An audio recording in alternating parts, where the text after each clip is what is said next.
कैसे एक best schedule और कंसिस्टेंसी आपको कुछ भी अचीव करने में हेल्प करती है, उसकी स्टोरी बताने जा रहा हूँ। And again I am going to share my own story. सबसे मेरा जो बेस्ट परफॉर्मेंस रहा है, कहेंगे कि जहाँ पे कोई उम्मीद नहीं थी वहाँ पे मैं टॉप परफॉर्मर निकला, जैसे बीएससी में और एमएससी में।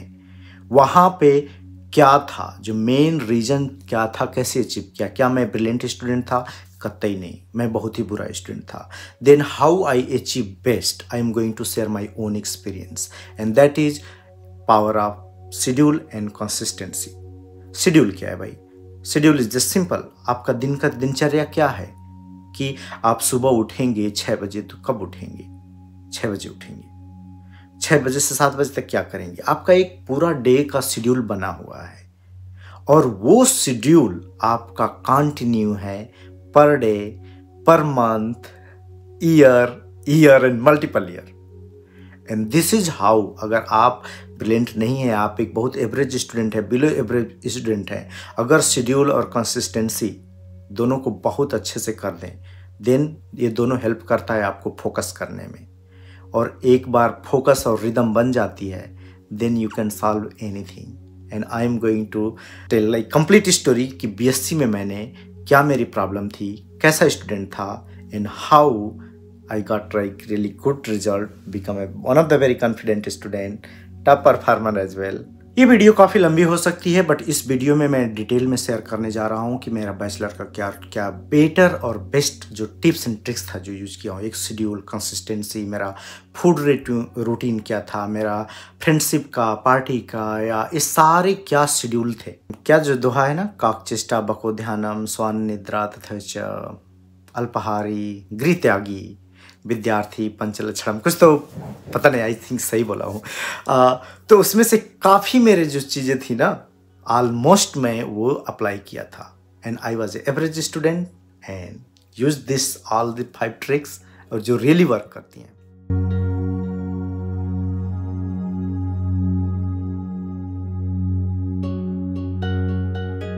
अगर आप हमारे चैनल पे नए हैं, फर्स्ट टाइम वीडियो देख रहे हैं या सब्सक्राइब नहीं किए हैं, तो फर्स्ट ऑफ ऑल आपसे रिक्वेस्ट है कि प्लीज़ सब्सक्राइब कीजिए। आप सब्सक्राइब करेंगे तो यूट्यूब एल्गोरिदम हमारे वीडियो को और भी हेल्प करेगी, बहुत सारे लोगों के पास पहुंचाएगी। And if you like the video, just share करें किसी के साथ, लाइक बटन दबा दें। ये सब वीडियो किसी न किसी को हेल्प करती है। मेरा नाम डॉक्टर संतोष कुमार भारती है, मैं बोस्टन मैसेच्यूसेट्स में रहता हूँ। अभी अगले साल कहाँ जाऊँगा आई डोंट नो, बट पिछले 10 साल से अमेरिका में हूँ। आप लोगों के लिए अच्छी अच्छी वीडियो बनाता हूँ जिससे आपके करियर में, आपके लाइफ में आपको आगे बढ़ने में हेल्प कर सके। अभी करंटली मैं एक फार्मास्यूटिकल कंपनी में सीनियर साइंटिस्ट हूँ। मैंने पीएचडी केमिस्ट्री में करके जॉन हॉपकिंस पोस्टडॉक के लिए मूव किया था। जो मेरा बैकग्राउंड है, थोड़ा सा उसके बारे में बात करते हैं कि मेरा एजुकेशनल बैकग्राउंड कैसा था, और देन विल स्टार्ट कि मैंने बीएससी में जाके क्या प्रॉब्लम फेस किया। मैं एक छोटे से गांव से के स्कूल में पढ़ा था, तो जो भी था हिंदी मीडियम का जो बेसिक्स था वो काफ़ी ठीक ठाक था, नॉट बैड नॉट गुड। जो कल्चर था पढ़ाई का वो हिंदी मीडियम था, मोस्टली भोजपुरी कहेंगे। हिंदी में बुक्स में ही लिखा रहता था, बट बात भी भोजपुरी में हम लोग करते थे। सब्जेक्ट में एक एवरेज स्टूडेंट था, 2nd डिवीज़न हमेशा पास हुआ था, हाई स्कूल में भी, इंटरमीडिएट में भी। तो बीएससी में मैंने एडमिशन लिया, तो फर्स्ट एक स्टेप था कि मुझे जितने जानने वाले लोग थे सराउंडिंग, मेरे गांव से 2 लोग बीएससी करने गए थे, दोनों लोग फर्स्ट ईयर में ही फेल हो गए थे। हमारे और भी गांव से 2-4 किलोमीटर की दूर पे 2-4 लोग गए थे, वो लोग भी फेल हो गए थे। तो जो को पता चला कि मैं बीएससी ले लिया हूँ, पहले बात वो डराने आ गया और से, जिससे मिले, अरे यार तुम बीएससी क्यों ले लिए, वहाँ पे तो 5% रिजल्ट आता है। और रियली ऐसे ही आता था, 5% 10% रिजल्ट आता था पासिंग का, तुम ये हो जाओगे। तो सब लोग डराने के लिए लग गए। द बिगेस्ट प्रॉब्लम वाज कि जैसे मैंने ज्वाइन किया, मुझे ये नहीं पता था कि बीएससी इंग्लिश में होती है। अगर ये पहले पता हो गया होता तो मैं शायद बीएससी कभी करता ही नहीं। तो जब वहाँ गया तो देख रहा हूँ तो जो प्रोफेसर आ रहा है वो लेक्चर इंग्लिश में झाड़ रहा है, थोड़ा भी हिंदी नहीं बोल रहा है। हम पहले ही उसमें फ्रस्ट्रेट हो गए। फिर इसके बाद ऊपर से हमारे साथ वाले लड़के ऐसे ही चश्मा लगाए रहते थे, बहुत फैंसी, और खूब इंग्लिश में फूंकते थे और अच्छे अच्छे ड्रेस पहने थे। उनको देख के ऐसे ही हवा गुल हो जाती थी। और हम गांव से गए थे बेचारे जैसे, अब हमको लगता था यार हम इसमें सर्वाइव ही नहीं कर सकते हैं। मतलब I was fighting for survival. बुरा हालत हो गया। मैंने पापा को बोला, पापा बोले कि अब तो एडमिशन हर जगह का बंद हो गया है, तो देयर इज़ नो वे, आप मेहनत करो, पास हो जाओगे तो ठीक है, नहीं हुआ तो फिर देखा जाएगा। आप फुल अपना 100% दो। मैंने कहा चलो ठीक है, घर भाग नहीं सकता, अब मुझे बीएससी करना है। उम्मीद थोड़ा भी नहीं है कि मैं पास हो पाऊँगा, बट मुझे मेहनत करना है। देन आई स्टार्टेड कि अब मुझे कैसे पढ़ाई पे फोकस करना है। तो बीएससी के टाइम पे फर्स्ट 1 मंथ मैं घर से जाता था, तो करीब 17-18 किलोमीटर दूर पड़ता था। तो साइकिल चला के 17 किलोमीटर जाओ, 17 किलोमीटर आओ, फिर गांव में कोई ये झगड़ा कर रहा है, कोई वो झगड़ा कर रहा है, कोई मुर्गी के लिए, कोई बकरी के लिए, ऊपर से फिर कोई दोस्त आ गया तो कोई गाँव वाले आ गए। तो घर में पढ़ाई का नहीं बन रहा था। तो मैंने पापा को बोला कि मुझे गाजीपुर रह के पढ़ना है। तो बड़ा अजीब सबको लगा कि भाई 15-17 किलोमीटर दूर ही है, यहाँ रह के पढ़ेगा। तो मैंने बोला पढ़ाई नहीं हो रही है। तो बोले ठीक है, तुम रह के पढ़ो। देन मैंने रूम लिया, रूममेट लिया और पढ़ाई शुरू किया।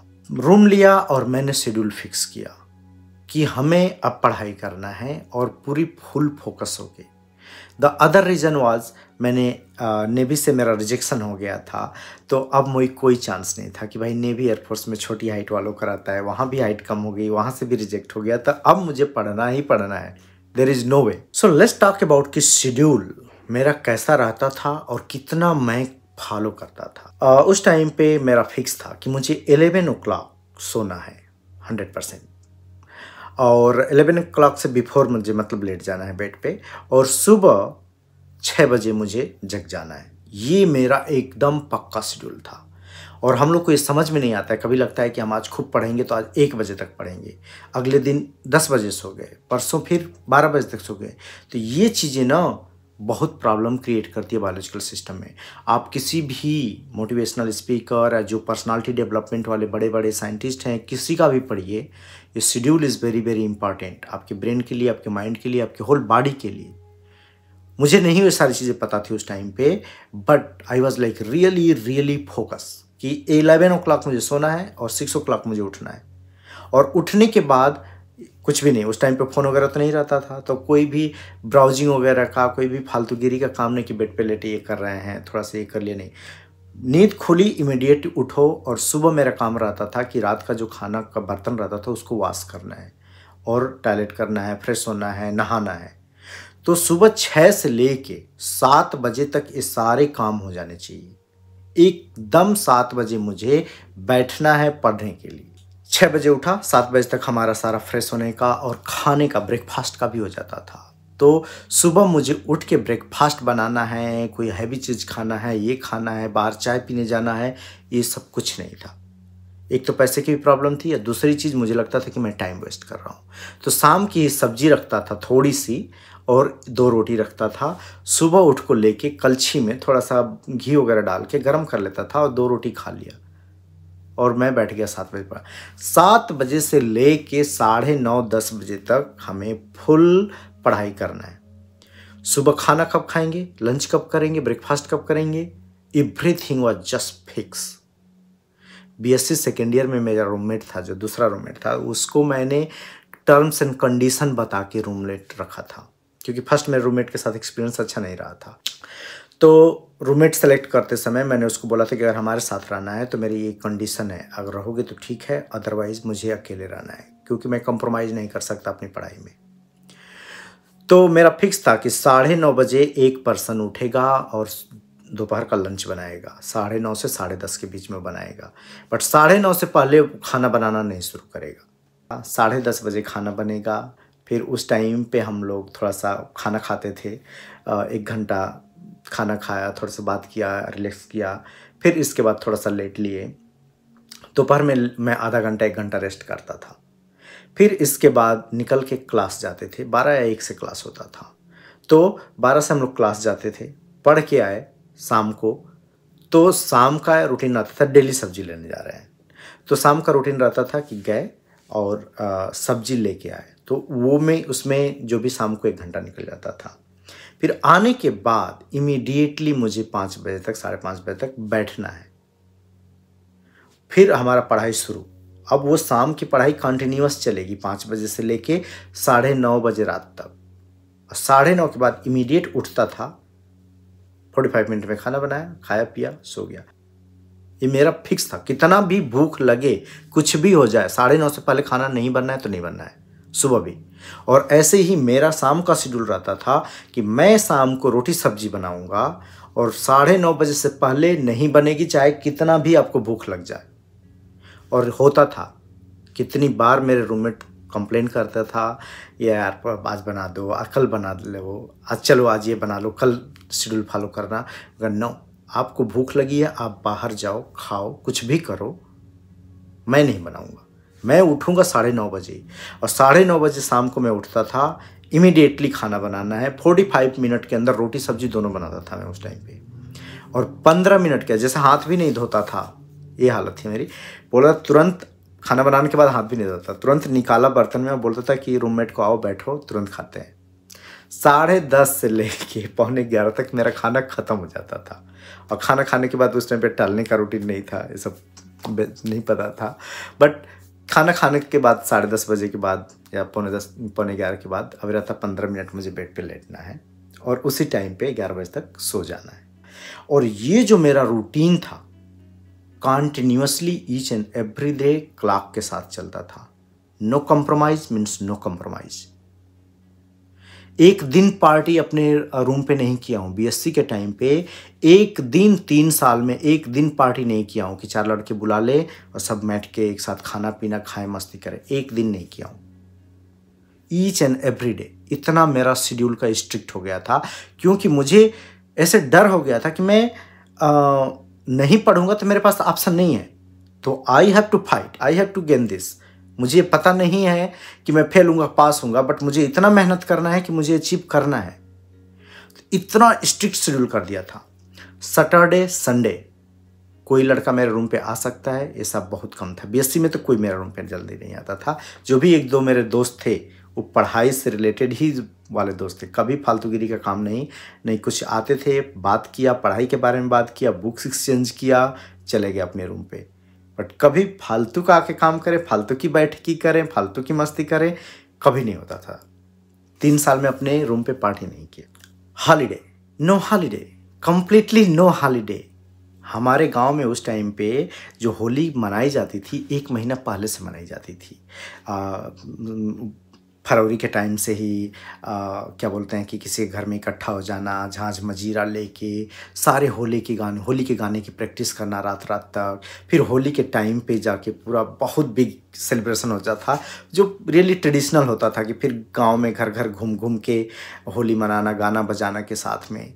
तो वो सारे जो बिग इवेंट मुझे बड़े अच्छे लगते थे, सबको छोड़ दिया मैंने। होली के दिन बीएससी फर्स्ट ईयर में जिस दिन होली थी उस दिन सुबह गया था और सारे लड़के कंप्लेंट कर रहे थे कि तुम पिछले 15-20 दिन से हम लोग तुम्हारा इंतजार कर रहे थे, तुम आ जाए हो होली के दिन। तो इतना फोकस था कि मुझे ईच एंड एवरी आवर अपने शेड्यूल में फिक्स करके पढ़ाई के लिए यूज करना है। मैं अपने गांव की क्रिकेट टीम का बेस्ट प्लेयर था और हमेशा ओपनर बल्लेबाज भी था और कीपर था अच्छा वाला। जब मुझे लगा कि this is not my long term game, ये ऐसा नहीं कि इसमें मैं कैरियर सेट करने वाला हूँ, मेरा कैरियर सेट करने के लिए कुछ और चाहिए, सर्वाइवल के लिए कुछ और चाहिए, दिन मैंने क्रिकेट छोड़ा। बीएससी में ज्वाइन करने के बाद क्रिकेट छोड़ दिया। फिर लड़के बोलते रह गए क्रिकेट के लिए आओ, क्रिकेट कभी नहीं खेल पाया। इसी वजह से आई लव इट, बट इसी वजह से छोड़ दिया। तो हर एक चीज़ त्याग दिया मैंने, घर से दूरी बना लिया मैंने, गृह त्यागी तो हो ही गया, तो सब कुछ छोड़ दिया। खाना पीना पे भी इतना फिक्स कर दिया था कि यही खाना है, इससे ज़्यादा नहीं खाना है, क्योंकि इससे पहले खाऊंगा सो जाऊंगा, इससे पहले खाऊंगा आलसी हो जाऊंगा, इससे ज़्यादा खाऊंगा ये हो जाएगा। थोड़ा सा खाना है, बीच में कुछ नहीं खाना है। तो इतना ज़्यादा मेरा फिक्स रूटीन हो जाएगा। भूख लगी है मुझे भी, बट हम 9:30 बजे ही उठ के बनाएंगे, डजंट मैटर। तो जब फर्स्ट 1 महीना 1.5 महीना ना बहुत प्रॉब्लम होती है शेड्यूल को फॉलो करने में, स्पेशली इस तरह का स्ट्रिक्ट शेड्यूल फॉलो करने में। But when you like keep doing it, आप बहुत पावरफुल हो जाते हो। आप भूख को भी कंट्रोल कर लेते हो, हर चीज़ को, और आपकी बॉडी भी समझ जाती है और आप फोकस भी करते हो। हमें कोई प्रॉब्लम ही फिर नहीं हुई। सो लेट्स टॉक अबाउट कंसिस्टेंसी। एक तो ये मेरा शेड्यूल था, तो अगर इस देखें तो ये शेड्यूल हमारा हमेशा एक तरह रहता था, कंसिस्टेंट रहता था। ऐसा नहीं कि हम आज का शेड्यूल कुछ और है, कल का शेड्यूल कुछ और है। ये हमारा शेड्यूल पूरे ईयर का 3 साल तक ऐसा ही शेड्यूल था, यही मुझे फॉलो करना है। तो उससे मेरा क्या फ़ायदा होता था? तो फर्स्ट फ़ायदा होता था फोकस, कि ऑटोमेटिकली माइंडसेट रहता है कि हमें बस बैठना है और मुझे पढ़ाई करना है। तो आप एक उस फेज में रहते हो, तो आप की क्या बोलते हैं, रिदम भी बनी रहती है। तो फोकस में हेल्प करता था और मैं कंटिन्यूअसली पढ़ाई कर रहा हूँ तो एक रिदम बनी रहती थी, कैसे इसके बाद ये पढ़ना है, इसके बाद ये पढ़ना है। तो उसमें उस क्या बोलते हैं, पढ़ाई के गेम में मतलब आप रम गए हो ऐसा लगता था। तो जब कोई क्वेश्चन नहीं आ रहा है, जब कोई चीज़ें नहीं आ रही हैं और ये सब है, तो आपका अगर रिदम बना है, फोकस है ना, उसके बाद उससे सारी चीज़ें करते हो तो वो डिफ़िकल्ट क्वेश्चन भी समझना करना आसान होता है। और कंसिस्टेंसी का एक एग्जांपल देता हूँ कि कई बार मुझे बायोलॉजी में सबसे ज़्यादा प्रॉब्लम होती थी, एकदम ही नहीं, बहुत डिफ़िकल्टी होती थी। उसकी जो साइंस की जो टर्म है ना वो समझने में डिफ़िकल्टी होती थी और इमेज वगैरह समझने में। तो मैं क्या करता था, टीचर से भी पूछा था कैसे मैं करूँ, तो बोला कि तुम पिक्चर याद कर लो, कैसे समझ लो, बार बार बनाओ। तो मैंने क्या किया था, वो बार बार पिक्चर्स को बनाता था, बड़े बड़े डायग्राम बनाता था, समझता था। तो जो चीज़ें नहीं भी आती थी ना, 4 बार लिखो तो उसके बारे में कुछ समझ में आ जाता था, वो याद आ जाती थी। और फिर उसको लेके मैं बोर्ड चारों तरफ दीवार पे चिपका देता था। तो देख रहे हैं, बार बार पढ़ रहे हैं, अच्छा कुछ करते करते मन नहीं लग रहा है, खड़ा होकर कुछ सोच रहे हैं, दीवार पे गए, देख रहे हैं, मैंने अपना डायग्राम चिपकाया हुआ, डायग्राम को देखने लगे। तो बार बार इस तरह करते करते ना चीज़ें याद हो जाती हैं, थोड़ा समझ में आने लगती हैं और फिर जब फोकस और सारी चीज़ें आता है तो उस डिफ़िकल्ट क्वेश्चन भी सॉल्व कर देते हो। सो मेरा फूड का भी बहुत स्ट्रिक्ट शेड्यूल था, स्टडी का बहुत ज़्यादा स्ट्रिक्ट शेड्यूल था, स्लीप जो बहुत इंपॉर्टेंट है आपकी बॉडी और माइंड के लिए, एकदम स्ट्रिक्ट शेड्यूल था। हॉलीडे वो भी बहुत स्ट्रिक्ट था, घर पे ज़्यादा टाइम वेस्ट नहीं करता था। एंड इट इज़ इम्पॉर्टेंट, क्योंकि जब आप, कई बार मैं देख रहा हूँ अभी जो हमारे कजिन्स और सारे लोग कर रहे हैं, कभी आते हैं घर तो 15 दिन घर रह गए। तो जब 15 दिन गांव में आ गए, पढ़ाई नहीं कर रहे हो, मस्ती कर रहे हो, दूसरे फेज में आ गए, तो आप पढ़ाई के फेज से दूसरे फेज में आ गए हो। तो इस फेज से फिर पढ़ाई वाले मूड में जाने में ना, एक ट्रांजिशन में टाइम लगता है। हम लोग का माइंड, ब्रेन और हर एक चीज़ इतना बटन नहीं है कि आज दबा दोगे तो पढ़ाई वाले मूड में चला जाएगा, नहीं दबाओगे तो इस मोड में रहोगे। तो ट्रांजिशन में टाइम लगता है। तो इसीलिए मैं कभी भी घर पे ज़्यादा लंबा टाइम नहीं गुजारता था। अगर राशन ख़त्म हो गया है, मैं आता था, राशन लिया और उसी दिन वापस चला जाता था। कैन यू बिलीव कि मैं 17 किलोमीटर दूर रहता था और 2-2 महीने पे घर आता था। घर नहीं आता था क्योंकि मेरा शेड्यूल ब्रेक हो जाएगा, मेरा रिदम ब्रेक हो जाएगा। तो इसलिए हॉलीडे वाला भी था कि हमें लंबा गैप मारना ही नहीं है। सबसे जो बड़ी चीज़ होती है शेड्यूल और कंसिस्टेंसी को ब्रेक करने के लिए, वो क्या होती है? डिस्ट्रैक्शन मल्टीपल तरह का होता है। अभी जो डिस्ट्रैक्शन का अमाउंट है वो बहुत ज़्यादा बढ़ गया है। मेरे टाइम पे फ़ोन नहीं रहता था जनरली, जो one of the biggest distraction है इस टाइम पे, वो नहीं रहता था। तो ब्राउज करने का, ये देखने का, किसी को कॉल करने का, व्हाट्सअप करने का, रील का, बिल का, ये सब का कुछ भी नहीं प्रॉब्लम रहता था। तो वो डिस्ट्रैक्शन नहीं था। आओ, अगर डिस्ट्रैक्शन आपके पास है तो आप ट्राई करो कि उससे कैसे कम कर सकते हो। सेकेंड बिगेस्ट डिस्ट्रैक्शन क्या होता है जो शेड्यूल और कंसिस्टेंसी को ब्रेक करे? वो होता है फ्रेंड्स। अच्छे फ्रेंड्स बनाना बहुत ज़रूरी है। फ्रेंड्स का अच्छा यूज करना वो भी बहुत ज़रूरी है। यूज करने का मतलब पॉजिटिव वे, आप भी हेल्प करो, वो भी हेल्प करे। और ये बिटर ट्रूथ है, फ्रेंडशिप भी तभी अच्छी डेवलप होती है जब एक दूसरे को आप सपोर्ट करते हो। तो अच्छे फ्रेंड्स होना। अगर कोई भी फ्रेंड्स बार बार आके पढ़ाई की अगर बात नहीं करता है, बस ऐसे ही बात करता है, खाने पीने के लिए आता है या जस्ट कुछ और भी मस्ती की बातें करता है, तो आपको वो डिसाइड करना है कि वो फ्रेंड्स के लिए वो टाइम कब रखना है। जब आप शेड्यूल में आधा घंटा 1 घंटा आपका एंटरटेनमेंट टाइम है, या सब्जी लाने जाना है, या कोई ऐसा काम कर रहे हो जहाँ आप पढ़ाई नहीं कर रहे हो, उसी टाइम पे इस तरह की फ्रेंडशिप को इन्वॉल्व करो। पढ़ाई के टाइम पे अपना शेड्यूल ब्रेक करके ऐसे फ्रेंड्स को इनवाइट नहीं करो। ये बहुत बुरा लगता है बट ये करना बहुत ज़रूरी है। और मैं इस मामले में थोड़ा भी कॉम्प्रोमाइज़ नहीं करता था। जो फ्रेंड्स मेरे से पढ़ाई की बात नहीं करता है, चीज़ें फोकस नहीं है, मुझे कोई फ्रेंडशिप नहीं चाहिए।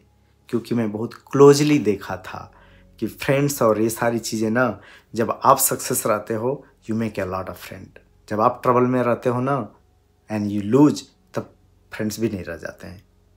ये बिटर ट्रूथ है। जो फ्रेंड सर्किल का है उसका भी शेड्यूल बहुत करना है। जैसे मैं क्लोज रहता था तो अक्सर है कि हमारे गांव से कोई ना कोई गाजीपुर में हमेशा आता जाता रहता था। मैं कभी भी अपने रूम का एड्रेस किसी भी गांव के लड़कों के साथ शेयर नहीं करता था। कोई आएगा मिलेगा मैं लाऊंगा, बट ऐसा नहीं है कि मैं सबको बोल दूं कि यहाँ रहता हूँ, जब मर्जी आ जाना।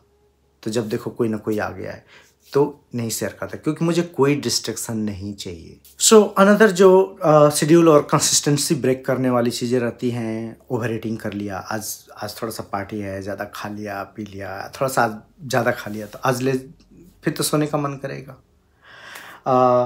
आज नहीं, आज यार यही खाते खाते बोर हो गए हैं तो हम ये खाएंगे, हम वो खाएंगे। फिर आप नई चीज़ें ट्राई करने लगते हो, नई चीज़ें बनाने लगते हो, फिर you and up spending like a lot of time. जहाँ 1 घंटे में खाना बना रहे हैं वहाँ पे 2 घंटे में खाना बन रहा है, 3 घंटे में खाना बन रहा है। काफ़ी मैं देखता था कि सारे रूममेट ना सुबह दोनों मिल के खाना बनाते, शाम को भी दोनों मिल के बनाते थे। मैंने अपने रूममेट में ये रूल सेट कर दिया था कि नो, एक पर्सन सुबह बनाएगा, एक पर्सन शाम को बनाएगा, देयर इज़ नो हेल्प, कि कोई किसी की हेल्प नहीं करेगा, और बर्तन भी अपना अपना धोना है उसी टाइम पे। तो जब मेरा रूममेट सुबह खाना बनाता था, दाल चावल और चोखा वन ऑफ द बेस्ट खाना था, बोर नहीं होते थे हम लोग। पूरे 3 साल यही खाना बनता था, दाल चावल चोखा, सुबह और शाम को रोटी सब्जी बदलती रहती थी। तो अब सुबह वो खाना बना रहा है तो मैं पढ़ाई कर रहा हूँ, तो वो मेरा 1 घंटा यूज कर रहा हूँ, उसके साथ में लग के खाना नहीं बना रहा हूँ। शाम को अगर मैं बना रहा हूँ तो उसको हेल्प नहीं चाहिए, तो भाई पढ़ो चाहे स्लिप करो, जो करना है तुमको करो, इट्स योर टाइम। तो अपना यूज करता था। हर जगह से हर डिस्ट्रैक्शन को हटा दो, हर जगह से टाइम कट करो, उसको डालो। अगर आप वीक स्टूडेंट हो, एवरेज स्टूडेंट हो, so you need to work more and more. मेरा बैकग्राउंड अच्छा नहीं था, लैंग्वेज अच्छी नहीं थी, साइंस का भी बैकग्राउंड बहुत अच्छा नहीं था, तो मुझे हर एक चीज़ में मेहनत करनी थी। साइंस में भी ज़्यादा मेहनत करना था, लैंग्वेज में भी करना था, लोगों से कैसे बात करें, फ्रेंडशिप करें, हेल्प लें, उसमें भी करना था। तो हम ज़्यादा वर्क करना पड़ता है। बट अगर आपका शेड्यूल कंसिस्टेंसी ये बहुत स्ट्रिक्ट और अच्छी है, आप शुरू में प्रॉब्लम होगी 1-2 महीने, but if you keep it you can achieve it a lot. BSc में जब हम ज्वाइन किए थे तो उस टाइम पे पैटर्न भी चेंज हो गया था। पहले क्या रहता था कि 10 क्वेश्चन आएगा, कोई भी आप 4-5 क्वेश्चन कर दो, आप पास हो जाओगे बहुत अच्छे नंबर से, कहीं से भी। तो लोग क्या करते थे, गाइड लेते थे, एक गाइड आती थी 2 महीना पहले, और काफ़ी लोग समझ के उसी से कर लेते थे। या सिर्फ एक सब्जेक्ट का एक सेक्शन ही पढ़े, 2 सेक्शन, और उसी में से 4 क्वेश्चन आ जाता था। हम लोग के टाइम पे क्या हुआ था कि सारे सिलेबस को, हर सब्जेक्ट का जो फुल सिलेबस था उसको 4 सेक्शन में डिवाइड किया था। हर सेक्शन से आपको 1 क्वेश्चन मिनिमम करना है। तो अगर 2 क्वेश्चन छोड़ दिया आप, तो फिर आप 2 ही सेक्शन बचा, उसी से 2-3 क्वेश्चन कर पाएंगे, 3 से ज़्यादा नहीं। तो वो डिफ़िकल्ट था। सो जब रिजल्ट आया तो जो भी 15-20 लड़के फर्स्ट डिवीज़न आए थे, 3 आउट ऑफ 300 15-20 लड़के ही आए थे, उसमें से मैं भी एक था। एंड फिर इसके बाद सडनली लोगों को लगा, रही यार तुम्हारा तो ये हो गया। फिर सारे दोस्त जितने भी जानने वाले थे नेटवर्क में, या अरे जो नहीं भी जानता था वो भी, अरे तुम्हारा तो इतना नंबर अच्छा आ गया, ये हो गया वो हो गया। बट मैंने पिछले 1 साल में किसी से नहीं मिला था, कोई पार्टी नहीं की थी, कोई शेड्यूल मतलब ब्रेक नहीं किया था, वो किसी को दिख नहीं रहा था। हालांकि एक मेडल भी मुझे मिला था, इसलिए कि जो भी टॉप परफॉर्मर थे उस टाइम के 15-20 लड़के, फर्स्ट डिवीज़न वालों को सबको 1-1 मेडल दिए थे। ये यहाँ रिसर्च स्टडी में भी और सब जगह प्रूव हो चुका है कि अगर आपका शेड्यूल बहुत अच्छा है, कंसिस्टेंट है, और आप लर्निंग एटीट्यूड रखते हैं, यू कैन अचीव एनीथिंग। आपका ब्रिलियंट होना, स्मार्ट होना बाय बर्थ वो ज़्यादा इंपॉर्टेंट नहीं है, but if you want to learn it and you have a confident to do it, you want to do it, schedule और कंसिस्टेंसी अच्छी है, keep doing it and you can achieve. अगर देखें तो कंसिस्टेंसी का सबसे अच्छा लेसन हम लोग को हिंदी में स्कूल में ही दिया जाता था। हम लोगों को एक लेसन था कंसिस्टेंसी पे, कैसे जो रस्सी है एक पत्थर में वो निशान बना देती है, वो कंसिस्टेंसी का एक पूरा चैप्टर था। उसका नाम क्या था मैं भूल गया। कि आप लगातार मेहनत करते रहते हो तो इम्पॉसिबल चीज़ें भी अचीव कर सकते हो। और उसमें वही था कि कुएं से पानी निकालने के लिए जो रहता है, राड रहता है, उसमें स्टोन की रिंग लगी रहती है, और रिंग में वो बना रहता है, गड्ढा बना रहता है, और उसी के ऊपर रोप लगा के ऐसे ऐसे खींचते हैं। तो गड्ढा बना नहीं रहता है, रस्सी चलते चलते चलते चलते वहाँ पे बहुत अच्छा गड्ढा बन जाता है। तो वो कंसिस्टेंसी का एक बेस्ट एग्जांपल है। आई होप ये वीडियो आपको अच्छी लगी होगी। अगर इस वीडियो से आप क्या मतलब आपका व्यू क्या है आप शेयर कीजिए। अगर लगता है कि आप कुछ इनपुट दे सकते हैं तो कमेंट में इनपुट दीजिए, और लगता है कि आपका कोई जानने वाला इस वीडियो से कुछ सीख सकता है तो उसको ये वीडियो फॉरवर्ड कीजिए। Thank you very much for watching. See you in the next video.